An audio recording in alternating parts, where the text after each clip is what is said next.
Hello दोस्तों, नमस्कार। राठौर जी के एनसीए क्लासेस में आपका स्वागत है।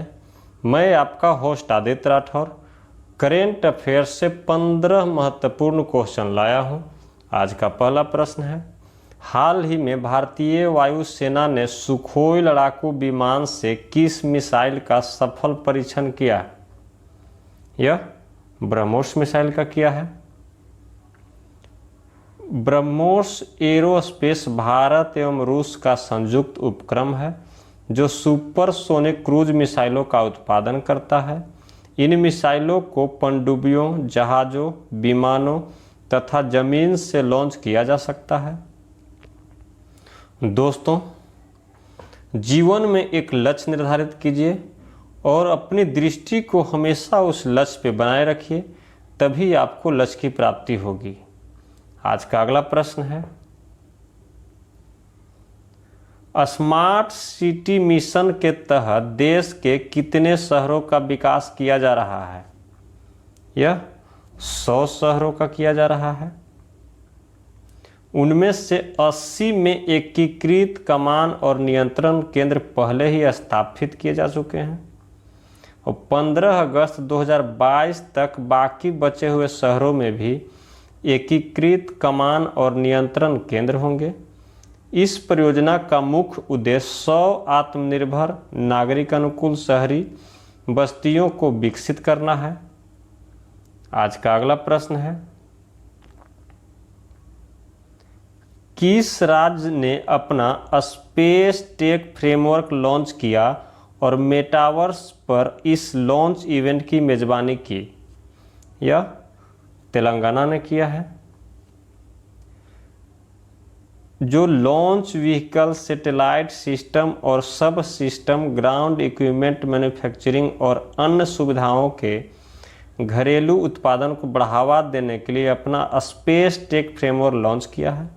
यह मेटावर्स पर आयोजित होने वाला पहला आधिकारिक सरकारी कार्यक्रम भी है। आज का अगला प्रश्न है,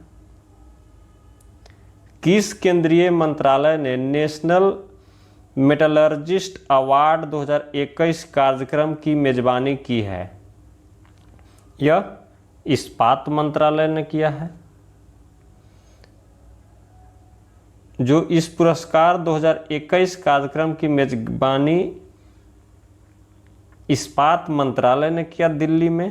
इस कार्यक्रम की अध्यक्षता केंद्रीय इस्पात मंत्री रामचंद्र प्रसाद सिंह ने की। इस कार्यक्रम का उद्देश्य लौह और इस्पात के क्षेत्र में काम करने वाले धातु कर्मज्ञों और इंजीनियरों के उत्कृष्ट योगदान को सम्मानित करना है। आज का अगला प्रश्न है, हाल ही में किस बैंक ने वैश्विक सैलेंट मॉडल बैंक पुरस्कार अपने नाम किया है? यह इंडसइंड बैंक ने किया है। जो सर्वश्रेष्ठ in class enterprise payments hub बनाने के लिए पेमेंट सिस्टम ट्रांसफॉर्मेशन की श्रेणी के तहत वैश्विक सैलेंट मॉडल बैंक पुरस्कार से सम्मानित किया गया है।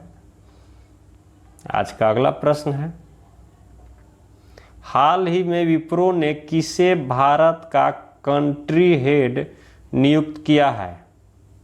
यह सत्य ईश्वरन को किया है। वह रणनीतिक परामर्श, परिवर्तन और आधुनिकीकरण के माध्यम से भारत में विप्रो के कारोबार को मजबूत करने के प्रभारी होंगे। वे ग्राहकों को cloud, digital engineering, R&D, data analytics और साइबर सुरक्षा में विप्रो की क्षमताओं और निवेश का लाभ उठाने में मदद करेंगे। आज का अगला प्रश्न है, विंबलडन ने रूस और किस देश के खिलाड़ियों के 2022 के एडिशन में हिस्सा लेने पर प्रतिबंध लगा दिया है? यह बेलारूस के खिलाड़ियों को प्रतिबंध लगा दिया है। जो 2022 के एशिया एडिशन में हिस्सा लेने पर प्रतिबंध लगा दिया है।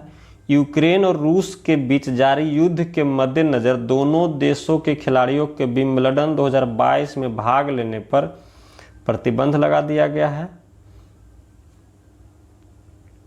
आज का अगला प्रश्न है,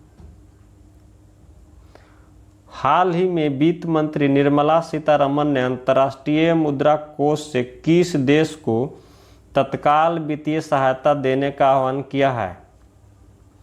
यह श्रीलंका को देने के लिए आह्वान किया है। श्रीलंका जो बहुत गंभीर आर्थिक संकट स्थिति से जूझ रहा है। श्रीलंका ने घोषणा किया है कि वह 51 अरब अमेरिकी डॉलर के विदेशी ऋण को चुकाने की स्थिति में नहीं है।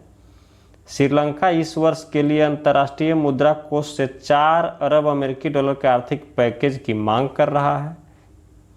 आज का अगला प्रश्न है, हाल ही में इनविक्टस गेम्स 2022 का आयोजन किस देश में किया जाएगा? यह नीदरलैंड में किया जाएगा।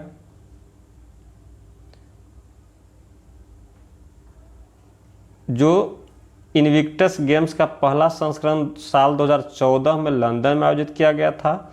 यह खेल साल 2016 में अमेरिका के ऑरलैंडो और साल 2017 में टोरंटो और कनाडा और साल 2018 में सिडनी ऑस्ट्रेलिया में हुआ था। यह एक अंतर्राष्ट्रीय खेल प्रतियोगिता है जो पैरालंपिक के समान है, लेकिन यह घायल और विमान सैन्य युद्ध के पूर्व सैनिकों और सेवा कर्मियों के लिए है। आज का अगला प्रश्न है, हाल ही में किस देश ने परमाणु सक्षम मिसाइल सरमत अंतर्महाद्वीपीय बैलिस्टिक मिसाइल का सफलतापूर्वक परीक्षण किया है? यह रूस ने किया है।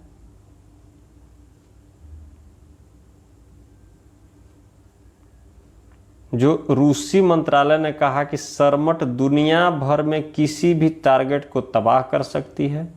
यह सबसे लंबी दूरी की सबसे शक्तिशाली मिसाइल है जो हमारे देश की सामरिक परमाणु क्षमता बढ़ाएगी। यह मिसाइल सभी एंटी मिसाइल डिफेंस सिस्टमों से बचते हुए लक्ष्य पर हमला करने में सक्षम है। आज का अगला प्रश्न है, हाल ही में भारत का पहला शुद्ध हरित हाइड्रोजन संयंत्र किस राज्य में शुरू किया गया है?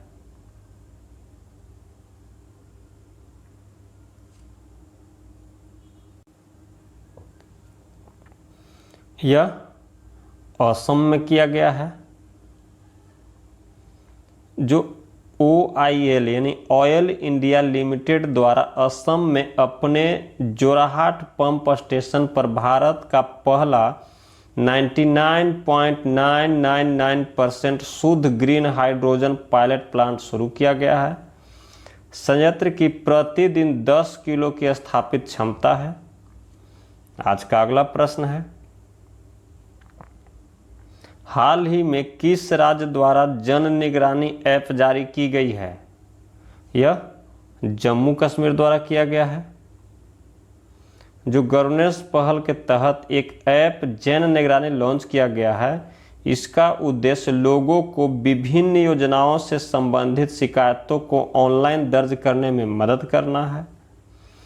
यह ऐप 24/7 इंटरनेट आधारित प्लेटफॉर्म है जिसका उद्देश्य विभाग द्वारा शुरू की गई विभिन्न सरकारी योजनाओं के खिलाफ जम्मू कश्मीर के निवासियों की शिकायतों को रिपोर्ट करना और उनका समाधान करना है। आज का अगला प्रश्न है, हाल ही में किसे USA की उपराष्ट्रपति कमला हैरिस की रक्षा सलाहकार नियुक्त किया गया है? यह शांति सेठी को किया गया है। शांति सेठी एक प्रमुख अमेरिकी नौसेना के लड़ाकू जहाज की पहली भारतीय अमेरिकी कमांडर हैं। शांति सेठी ने दिसंबर 2010 से मई 2012 तक गाइडेड मिसाइल विध्वंसक USA डिकैचर की कमान संभाली थी। आज का अगला प्रश्न है, फाइड शतरंज ओलंपियाड के लिए शुभंकर और लोगों का अनावरण किसने किया है? यह MK स्टालिन ने किया है जो तमिलनाडु के मुख्यमंत्री हैं। यह 10 जून 2022 को इसका लोगो का अनावरण किया गया है। लोगो इसका थंबी है, जिसका अर्थ होता है छोटा भाई। और यह ओलंपियाड में कुल 186 देश भाग लेंगे और 2000 के आसपास इसमें खिलाड़ी हिस्सा लेंगे। आज का अगला और आखिरी प्रश्न है, हाल ही में ड्रोन के लिए नीति को मंजूरी देने वाला पहला राज्य कौन बना है? यह हिमाचल प्रदेश बना है, जो विभिन्न सार्वजनिक सेवाओं का उपयोग करने के लिए ड्रोन का उपयोग किया जाएगा। दोस्तों, जो मेरे चैनल पे पहली बार आए हैं कृपया सब्सक्राइब कर लीजिए, और जो सब्सक्राइब कर लिए हैं कृपया लाइक, शेयर और कमेंट करके हमें यह बताना न भूलें कि आपको वीडियो कैसा लगता है। आज का वीडियो यहीं पे समाप्त करता हूँ। जय हिंद।